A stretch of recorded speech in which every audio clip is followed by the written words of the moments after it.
میرا یہ خیال ہے کہ ان تمام چیزوں کے شواہد سٹیٹسٹکس کے بجائے یہ تمام چیزیں تھیلے ہیں، سیلڈ ہیں، وہاں پر پڑے ہوئے ہیں. ابھی وہ پچھلے دنوں ایک ویڈیو چلائی، آپ کو پتہ چلا ہے وہ جو فالس فلیگ ویڈیو چلائی گئی ہے کہ وہ لکشمی چوک میں پرنٹنگ پریس کی، وہ تو بالکل ہی فیک تھی کہ وہ N15 مانسیرا والا رزلٹ چینج ہو رہا ہے. یعنی وہ تو بالکل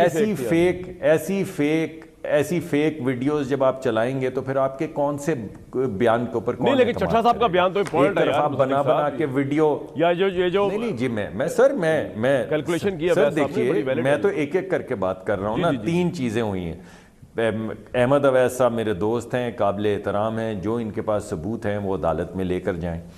کمشنر صاحب نے جو بیان دیا ہے وہ اچھمبے والا بیان ہے. ان کو چاہیے تھا کہ وہ تمام شواہد جو خود انہوں نے کرپشن کی ہے وہ عوام کے سامنے پیش کر دیں تاکہ یہ ڈسکشن ہی نہ ہوتی آج. ثبوت لوگوں کو دینا پڑے گا. اور تیسری بات جی، اور تیسرا میں نے آپ کو فالس فلیگ والی بات کر رہا ہوں کہ جب جال سازی کے ذریعے ویڈیوز بنا کے آپ پیش کریں گے تو باقی جو چیزیں آپ پیش کر رہے ہیں ان کی کیا کریڈیبلٹی رہ جائے گی؟